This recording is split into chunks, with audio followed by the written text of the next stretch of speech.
Welcome to The Humble Podcaster, the podcast where we help you follow through on your dreams of creating your own show by providing practical knowledge, tips, and tricks on podcast production.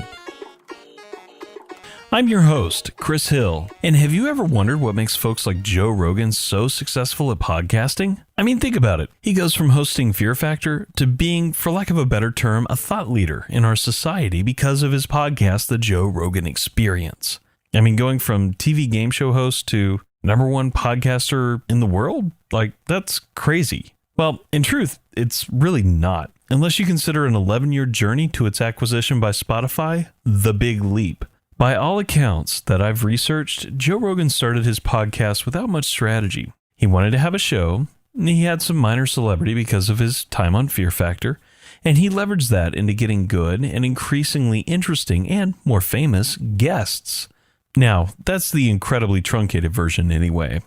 But we're not here to do a case study on Joe Rogan, because, this may be a shocker, it's not what he did that matters in the 11 years. What matters is what happened in the minds of his listeners and the broader podcasting audience. You see, he's been podcasting a long time, and podcasts have only really been around since 2005. Well, 2002 if you want to get really technical, but let's not get bogged down in the details right now.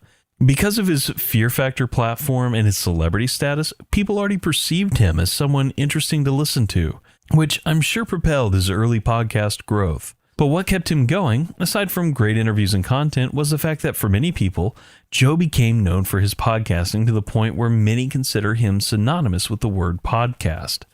This is one reason the internet has such a strong reaction to Spotify buying him out. You take Joe and put him on a single platform, and you are essentially shutting down the independent podcast industry. And to that point, I guarantee you that if I look, I will find at least one Death of Podcasting article that's a reaction to Joe Rogan and his move to Spotify. It was that significant for the industry. Actually, hang on a sec. Ha! I found it. May 27th, 2020. It's an article titled, "The Death of Independent Podcasting. What Spotify is Trying to Do with the Joe Rogan Deal." And for more context on why that might be considered the death of podcasting, that announcement came a year after Luminary and other Netflix of podcasting quote-unquote services were announced, as well as Spotify going on a spate of acquisitions. The fear was that podcasting would become siloed and managed much in the way traditional media is managed. You'd create some interesting content, and then you'd sign up with a major studio or label. Joe, the ubiquitous podcast demigod Rogan, was a leading indicator of this, or he was supposed to be. Perhaps in a later series I'll dive into what happened there, but that's not the central point of this episode. What really matters here is answering the question, why the heck did people freak out? The answer, truly, is all about positioning. Positioning is defined as how you differentiate yourself in the mind of your listener. If you want to go study up on the concept, I highly recommend you read Positioning, The Battle for Your Mind by Al Reese and Jack Trout, as well as Obviously Awesome by April Dunford. These books will give you a deeper understanding for this topic and its importance for what we're discussing in this episode. The challenge with positioning is that if we're not intentional about it, the audience will decide where we belong. Personally, I don't think that Joe Rogan set out to be the #1 podcast in the world. I think he created good content early enough in the market to where people recognized him as being a good podcaster, and eventually he became the quote-unquote best podcaster. Today, the Joe Rogan Experience is one of the most popular podcasts in the world. Therefore, more people know about this show than almost any other show in podcasting. If you ask people to name one podcast they've heard of, chances are they'll say the Joe Rogan Podcast. And yeah, it's not likely they'll know the full show name. Just that Joe Rogan does a podcast, because that's all that matters. Joe might as well be the Coca-Cola of podcasting. He's got the #1 spot, his brand is ubiquitous with the product, and Coke, of course, is a great example of positioning, too. You know, heck, in the South, we don't even call them soft drinks or soda or pop, just Coke. Kind of like you can say, I listen to Joe Rogan, and automatically we know you listen to podcasts. Now, for those of you avid podcasters listening, yes, I know there are better shows out there, just like I know Dr. Pepper is better than Coke, and Dr. Enough is the holy grail of soft drinks. But this isn't about what's better. It's about what everyone knows. And everyone knows Coke, just like everyone knows Joe Rogan. Of course, this means that Joe's move to Spotify was the new Coke of podcasting. If you don't recall New Coke, and I sure don't, I'm sorry boomers, but it was released 8 months before I was born. It was essentially a new formula of Coke that was meant to replace Coke Classic. It caused an uproar in 1985 and almost ruined the company's brand, just like Joe Rogan's Spotify acquisition indicated certain death for podcasting as we know it, according to some journalists. So what does this mean for us lowly podcasters? You know, the other 2 million of us that aren't synonymous with the word podcasting. Well, as it turns out, positioning doesn't just mean I'm the top podcast in the world, and that's that. Positioning is, as stated earlier, how you differentiate yourself in the mind of your listener. Think about it. We're not angling for number one. We're angling for what helps us to be unique to our audience. As I noted in the last episode, it's very possible the show you want to do will have already been done by someone else. It may even have a similar name to the one you want to use. Assuming your research confirms that this is indeed an active show, how do you navigate around that? How do you position yourself not just to be found on Apple Podcasts, but in the hearts of your listeners? To do that, you must make sure your podcast fills a gap in the market. Even amongst similar shows, you must strive to be different. Now, I hope you did your homework from the last episode because this is where it's going to come in handy. Let's take a look at those shows that are similar to you. That's now your competition. Their audience is the audience you want listening to your show. And how do you get them to do that? We need to identify what gaps exist in this space that you're trying to reach. So in looking at your competition, what gaps are there?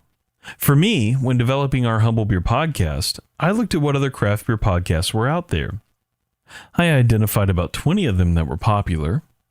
And from there, I tried to identify similarities in format, episode titles, show names, and so on.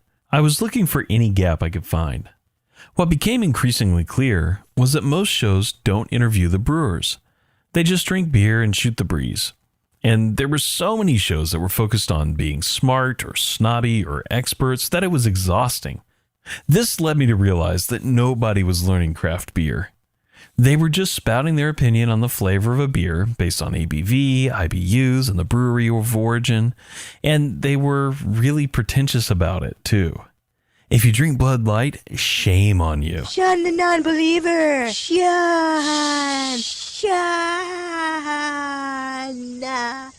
But what we needed was something humbler. Something for everyone wanting to learn about craft beer. Thus, our Humble Beer podcast was born. This show has been purpose-built and positioned for those wanting to get into craft beer. Neither myself nor my co-hosts were expert on beer when we started, and I would say we're still learning. We chose not to be another beer review podcast too. Instead, we worked on interviewing local breweries, which eventually expanded into interviewing regional breweries. And along the way, we documented the growth of craft beer in our community, and we were able to educate our audience at the same time. We found our gap. We dug in, and we were rewarded with some great content and a rather large audience. It's worth noting here that we didn't set out to be number one, just to be the most humbly beery podcast on the market. We owned our positioning, and we were rewarded for our efforts. And I hope this in some way inspires you. Of course, this wouldn't be a How to Start a podcast if we didn't make it practical. So what can we do to put all this into practice? First, let's think about your target audience. Based on your research so far, what does your target market need that you provide or can bring a unique perspective to? We went over this a bit in our previous episode, and in many cases, you'll find that your unique perspective is enough to build your positioning statement within the current market. Of course, this isn't always the case. So the next thing you need to ask is, of those that are similar to you, do they say your value proposition in the same way that you do? Are they using the same formula or method that you are for your show? If so, how do you work around that?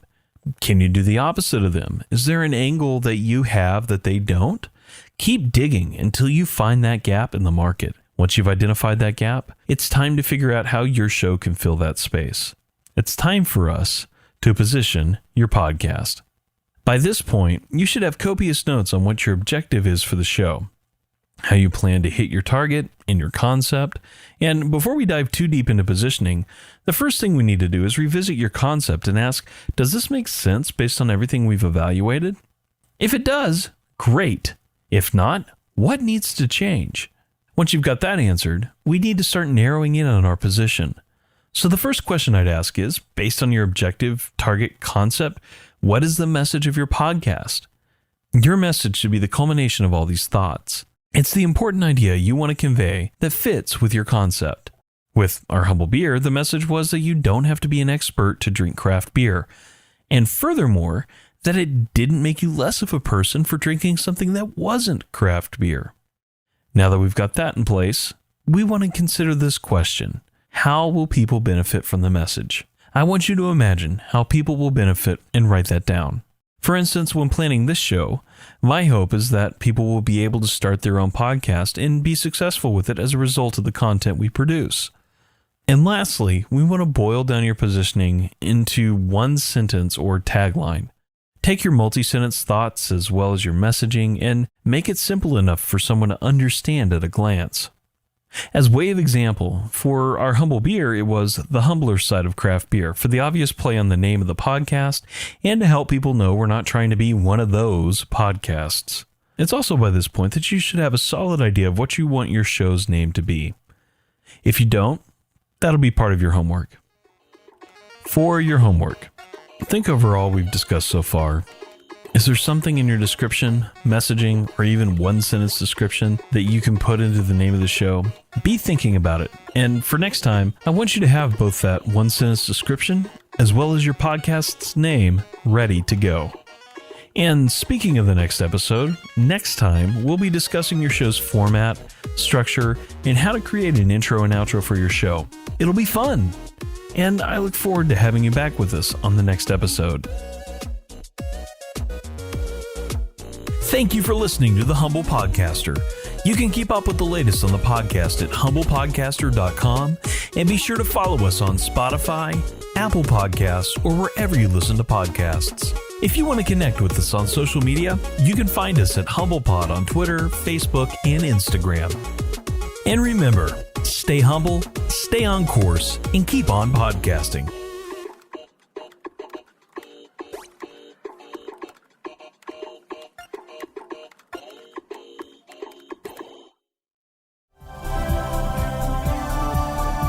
This has been a Humble Pod production.